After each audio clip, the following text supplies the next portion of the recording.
창세기 22장은 마치 욥기 전체를 요약해 놓은 것 같습니다. 욥은 당대의 부자로서 물질의 축복을 많이 누렸을 뿐만 아니라 자녀들도 훌륭하게 키웠습니다. 게다가 인품도 훌륭해서 욥기서 1장 1절을 보면 온전하고 정직하여 하나님을 경외하고 악에서 떠난 자라고 그렇게 욥을 이야기를 하고 있습니다. 말 그대로 모든 것을 다 갖춘 남부러울 것이 없는 사람이었죠. 그런 욥을 두고 사탄이 하나님께 고발을 합니다. 욥이 하나님을 잘 믿는 것은, 욥이 하나님을 사랑하는 것은 하나님이 욥을 축복하셔서 그렇지 않으면 하나님을 믿지 않을 것이라고, 사랑하지 않을 것이라고 이야기를 합니다. 그러자 하나님께서 그의 생명만 건드리지 말고 한번 시험해 보라고 하십니다.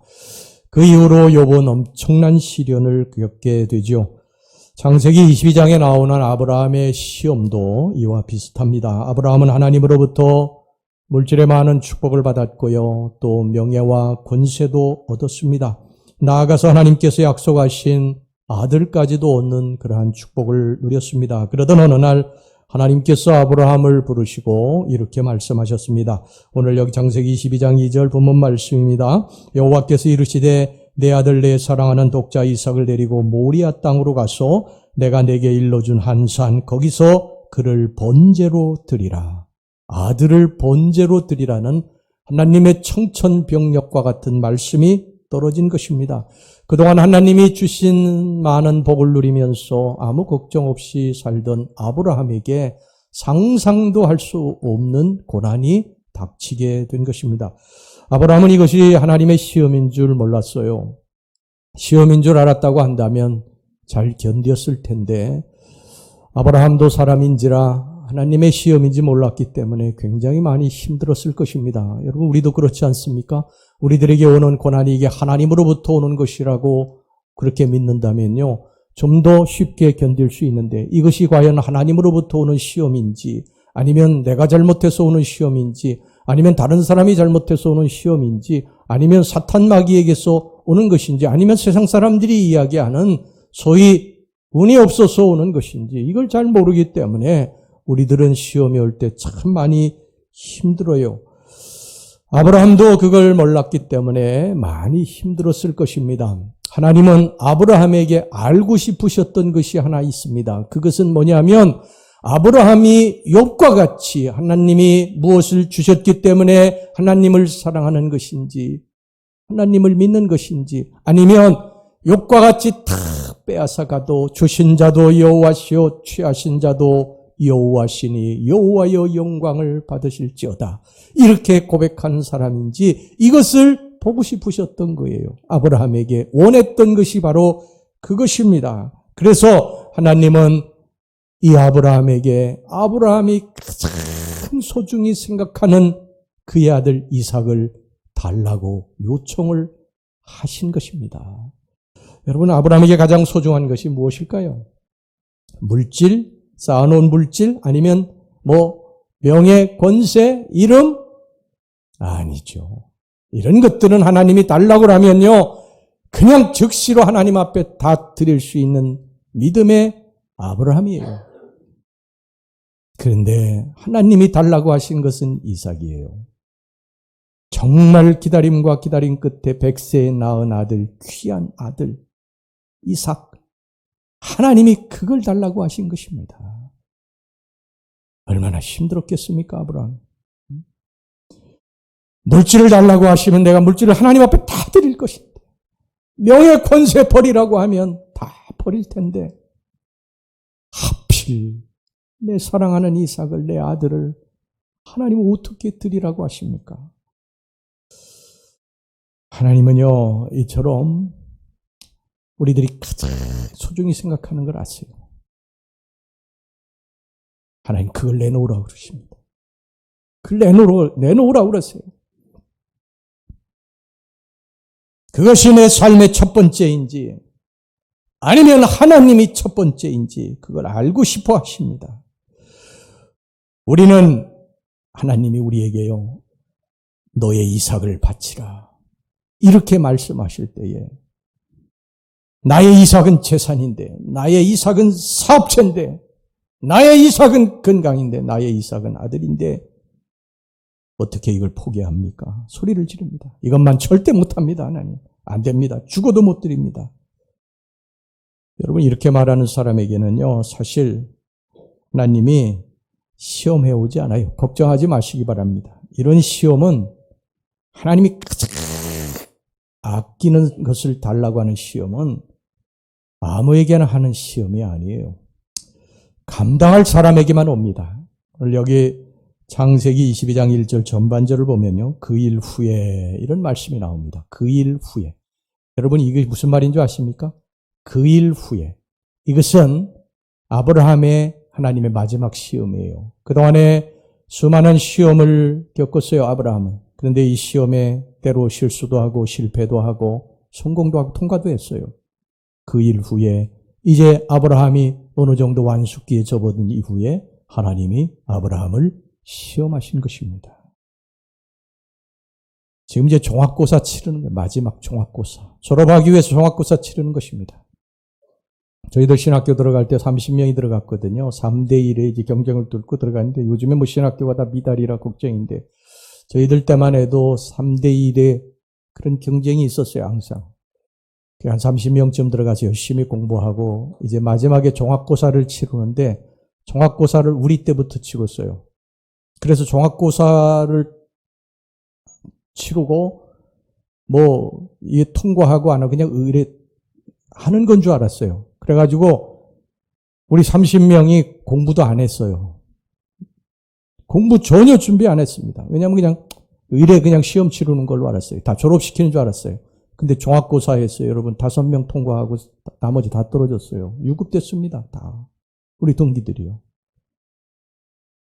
이게 마지막 시험. 아브라함에게 지금 마지막 시험. 이걸 통과하면 아브라함의 신앙은요, 한 단계 이제 성장해서 하나님의 모습을 닮아 하나님을 사랑하는 믿음의 사람이 되는 것이고, 여기서 통과하지 못하면 아브라함은 다시 옛사람으로 그냥 주저앉아 있는 것입니다. 우리 모두에게도 신앙의 단계마다 거쳐야 될 시험이 있습니다. 이 시험을 잘 통과하면 우리의 신앙이 한 단계 더 높아지게 될 것이고, 이 시험을 통과하지 못하면 우리는 그냥 옛사람으로 남아있게 될 것입니다. 이런 시험은요, 아무나 치를 수 있는 것이 아니에요. 아까도 말씀드렸습니다만 감당할 수 있는 사람에게만 시험이 옵니다. 그러므로 여러분, 시험이 왔다고 두려워하지 마시기를 바랍니다. 우리 하나님이 우리들에게 시험을 치르는 것은요, 감당할 만하기 때문에 시험을 주시는 것입니다. 우리가 감당하지 못하게 되면요, 하나님이 또 다른 피할 길을 내주십니다.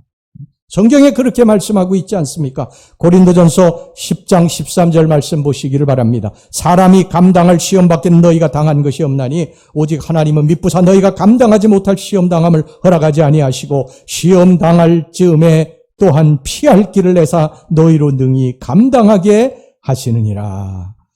하나님의 아브라함에게 이삭을 달라고 하셨을 때 아브라함의 마음이 어떠했을까요? 한숨도 못 자고 아마 밤을 꼬박 새웠을 것입니다. 수많은 고민과 의심과 회의의 순간이 있었을 것입니다. 우리 중에는요, 어떤 사람은 아브라함은 믿음의 사람인데 그 정도도 못 견디겠습니까? 그 정도 쉽게 견딜 수 있었겠죠. 이렇게 말하는 사람이 있는데 여러분, 그렇지 않습니다. 아브라함도 사람인데, 아브라함도 자식을 사랑하는 아비인데 어떻게 아픔이 없고 슬픔이 없고 의심이 없고 또 회의가 없었겠어요. 아마 우리와 똑같이 일로 인해서 잠을 못 자고 괴로워하고 결단을 못 내리고 몸부림쳤을 것입니다. 성경은 이런 과정을 다 생략해서 그렇죠. 그 이면에 아브라함의 마음속에 얼마나 많은 그러한 고민과 괴로움이 있었는가 하는 것은 우리가 미루어 알 수가 있죠. 우리는 다른 사람의 고난에 대해서요, 너무 쉽게 이야기하는 경향이 있습니다. 그 정도 가지고 그래, 믿음으로 이겨내야지. 여러분, 그걸 아십니까? 우린 다른 사람에 대해서는 쉽게 이야기할 수 있어요. 그런데 내가 그 일을 겪으면 얘기가 달라집니다. 뭘 그까짓 걸 가지고 그래? 기도해. 기도할 수 없어요. 기도하기 어렵습니다. 믿음 가지고 이겨내야지. 믿음 가지고 이겨내기 어렵습니다. 그냥 주저앉아 탄식만 나오고요. 저는 목사로서 여러분들에게 회개할 일이 있어요. 여러분들이 힘들고 어려운 일을 겪을 때 여러분들에게 하나님의 말씀을 가지고 기도하라고, 믿음을 가지라고 이야기만 했지, 여러분들의 아픔에 대해서 진실로 제가 공감하고 같이 아파하고 슬퍼하고 내가 겪은 일처럼 그런 마음을 가지고 여러분들이 그런 말을 하지 못한 것에 대해서 진심으로 회개하고 용서를 구합니다. 여러분들이 힘들고 어려울 때에 사람은 사실 내일이 아니면 진심으로 위로해 주기 힘이 듭니다. 그런데 그걸 기억하세요. 내 주님은 그러시지 않습니다. 저와 여러분들의 가장 깊은 속을 아시고 슬픔과 눈물과 탄식을 하시고 저와 여러분들을 품에 안으시고 위로하시고 새 힘을 주시는 것을 믿으시기를 바랍니다. 삶이 어렵고 힘이 듭니다. 고통스럽습니다. 우리가 그렇게 쉽게 이야기할 수 있는 것이 아니에요. 아브라함도 우리와 똑같은 성정을 가진 사람이라 굉장히 아프고 힘들었을 것입니다. 고통스러웠을 거예요. 하나님의 말씀에 순종해서 이삭을 드려야 할까? 아니면 내가 그냥 못 들은 척하고 뒤돌아서서 그냥 이삭하고 살아야 될까? 아마 이런 고민이 굉장히 많았겠죠. 그런데 아브라함은요, 믿음의 사람이었어요. 믿음의 사람이었어요. 하나님 정말 사랑하는 사람이었어요. 아침에 일찍 일어납니다. 아침에 일찍 일어났다고 하는 표현을 성경에 하고 있는데 이것을 보면은요, 아브라함이 밤새 한잠도 못 잔 거 아닌가 이런 생각이 들어요. 그런데 결론을 내립니다. 내가 이삭도 하나님이 주신 것인데 이삭을 달라고 하나님이 하시는데 이삭을 드려야 되겠구나. 어쩔 수 없구나. 그 결단하고 이제 이삭을 데리고 두 종을 데리고 이삭에게 번제에 쓸 나무를 치우고 모리아산을 향해서 나아갑니다. 자, 오늘 본문의 3절 말씀 보겠습니다.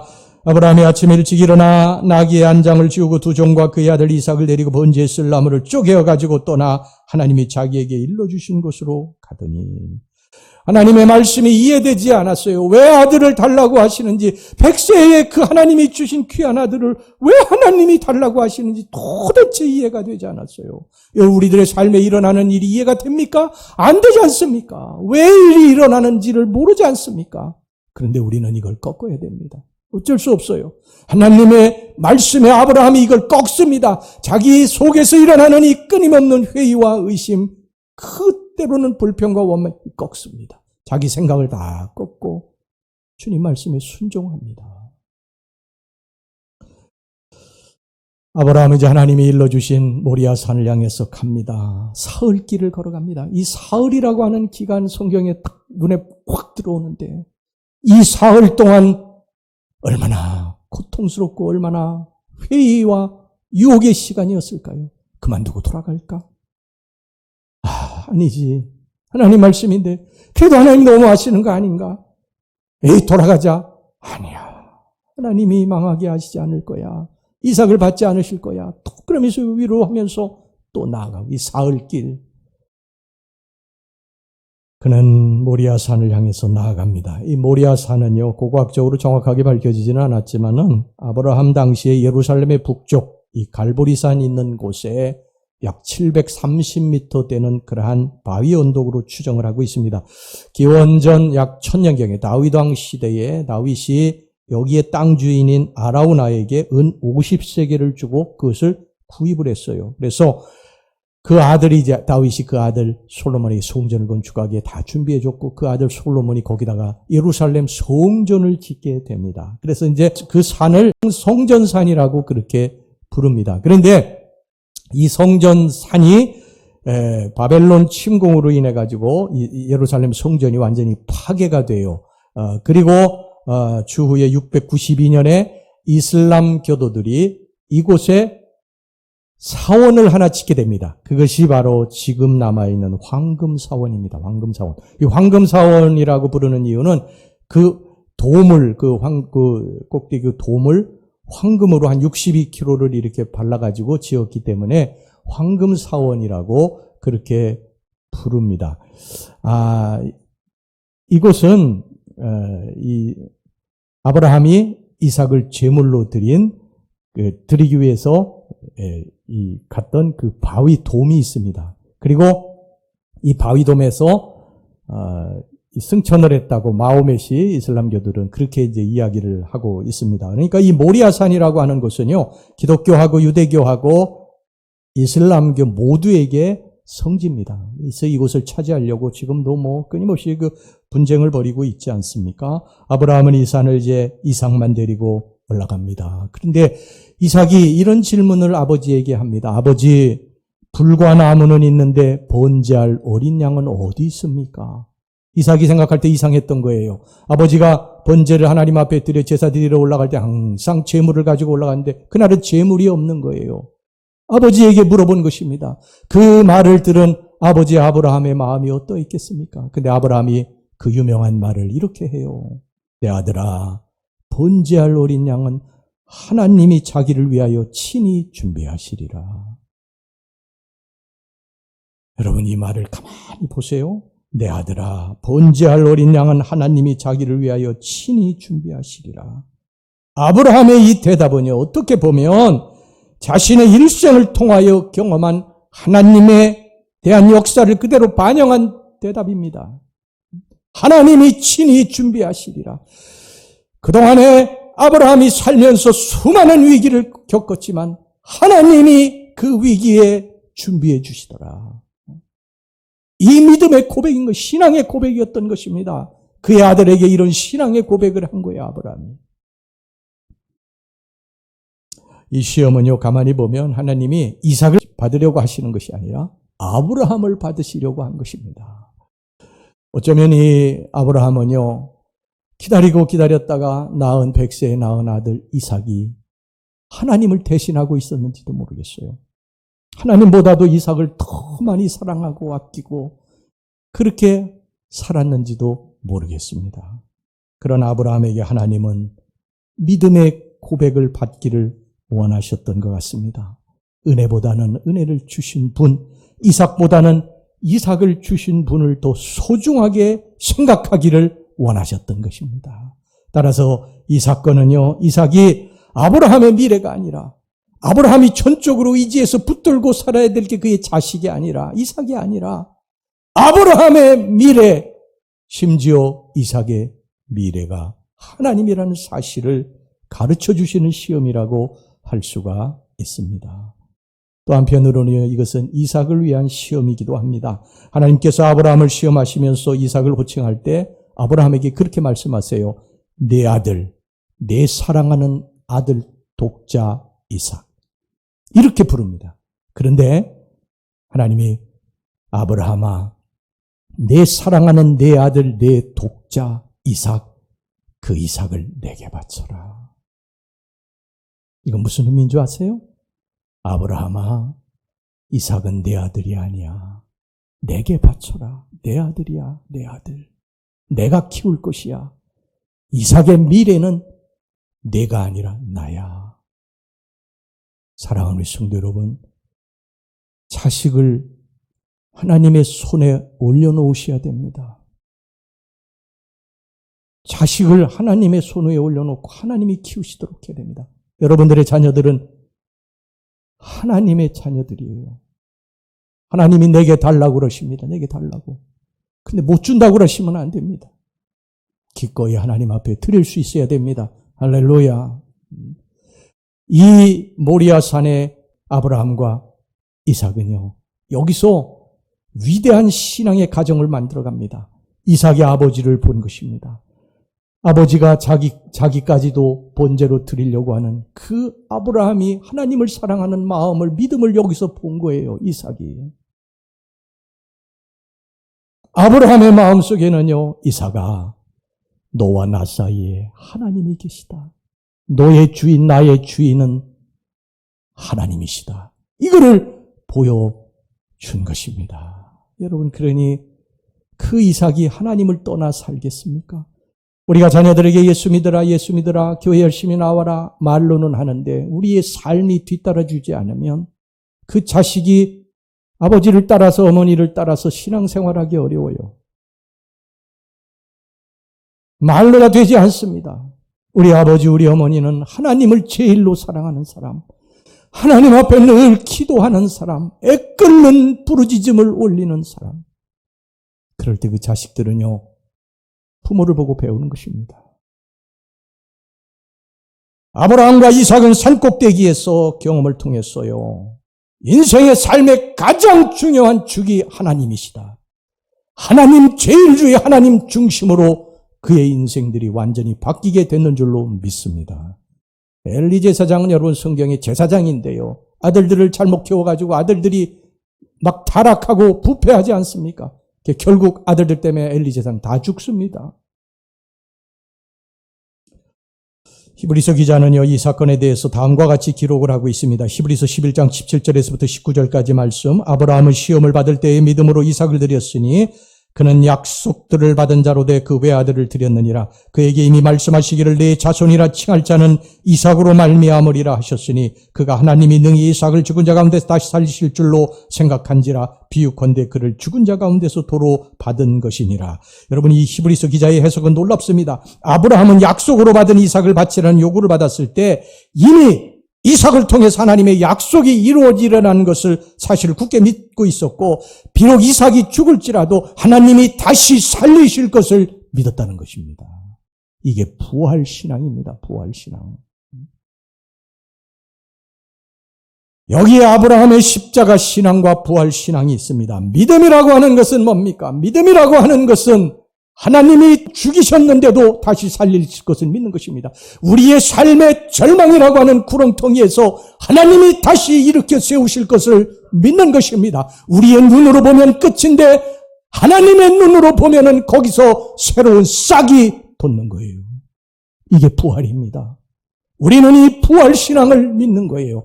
아브라함도 이것을 믿었다고 이 히브리서 기자가 말씀을 하고 있습니다. 여러분, 십자가의 고난의 기간은 사흘이에요. 사흘입니다.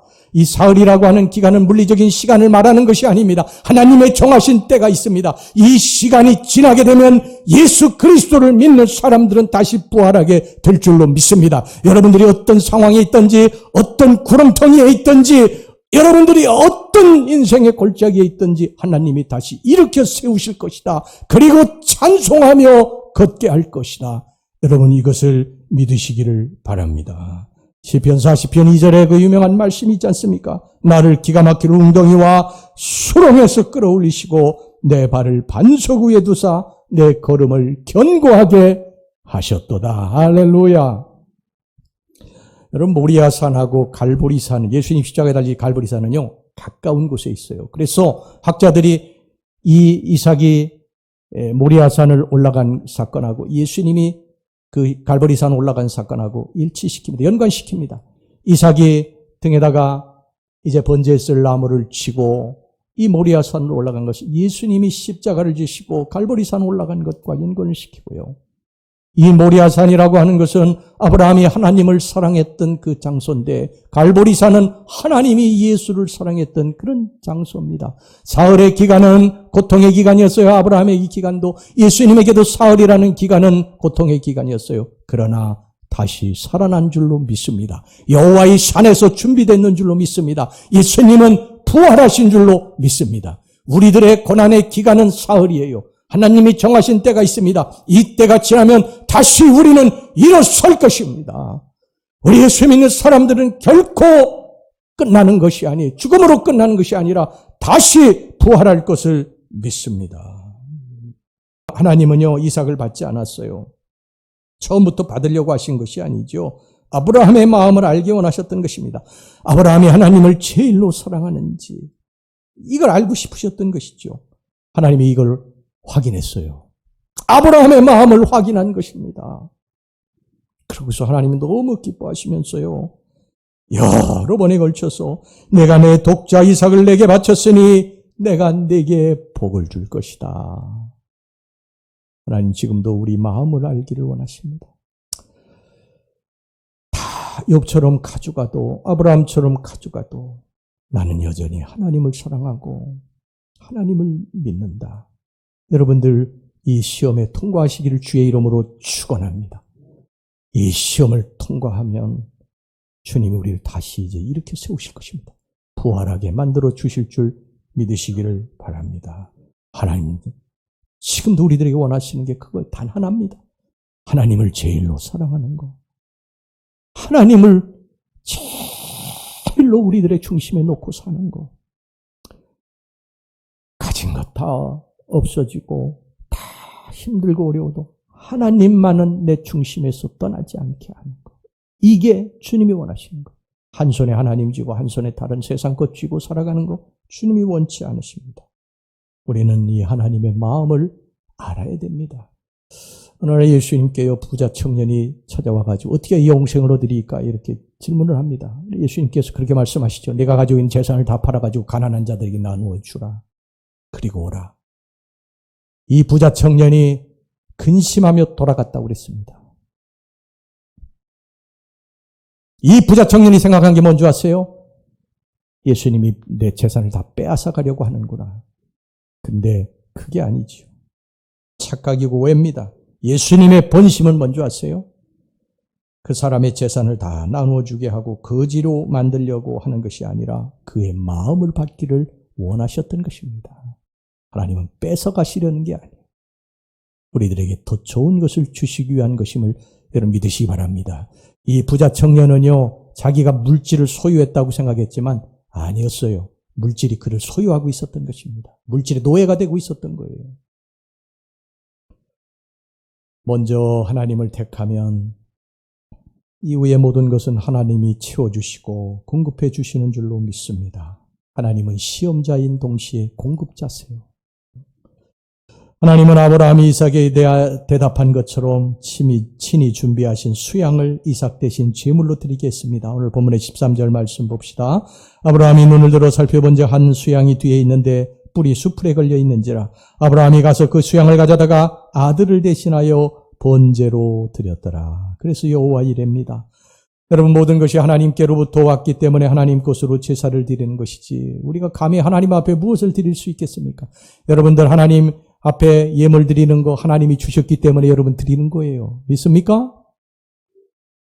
인색하시면 안 됩니다. 하나님 앞에 드리는 것에 하나님이 주신 거예요. 하나님이 주신 거 하나님 앞에 드리는 것뿐이에요. 여호와의 산에서 준비된 거 여러분들이 받아가지고 수양을 받아가지고 아브라함이 번제로 드렸듯이 하나님 앞에 받은 걸 하나님 앞에 도로 드리는 거예요. 하나님은 그런 마음을 가진 사람들의 마음을 받으세요. 아브라함의 이 마음을 하나님이 받으셨어요. 그리고 기뻐하셨고 아브라함이 계속 채워주시는데요. 그의 마지막의 축복이 뭔지 아십니까? 후손들의 축복이에요.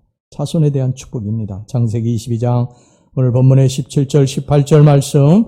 내가 내게 큰 복을 주고 내 씨가 크게 번성하여 하늘의 별과 같고 바닷가의 모래와 같게 하리니 내 씨가 그 대적의 성문을 차지하리라. 또 내 씨로 말미암아 천하 만민이 복을 받으리니 이는 내가 나의 말을 준행하였음이라 하셨다 하니라. 나에게 있어서 하나님께 드려져야 할 이삭은 무엇입니까? 그걸 하나님이 달라고 하셨을 때 과연 드릴 수 있겠습니까? 우리가 아무리 많은 재물과 세상의 것을 다 가졌다 해도요, 그것을 통해서 우리의 미래가 보장되지 않습니다. 우리의 미래는 누가 보장합니까? 하나님이 보장하시는 거예요. 하나님이 보장하시고 하나님 책임지시고 하나님이 인도하시는 줄로 믿습니다. 그러므로 우리는 이것을 믿고 하나님 앞에 삶을 맡기고 살아야 됩니다. 우리는 살아가면서 여러 가지 시험의 관문을 통과해야 하는 순간을 만나게 됩니다. 그리고 나의 지식과 소유한 물질 혹은 권력에 의지할 것인지 하나님의 말씀을 붙들고 하나님 중심으로 살 것인지 선택해야 됩니다. 이때 여러분들 기꺼이 하나님을 선택하시고 과거, 현재, 미래까지도 하나님께 내놓을 수 있기를 주의 이름으로 축원합니다. 그러면 아브라함처럼 이 순종의 신앙이 주는 축복과 우리를 돌보시고 필요한 것을 공급하시며 인도하시는 여호와 이레의 하나님의 은혜를 축복을 체험하게 될 줄로 믿습니다.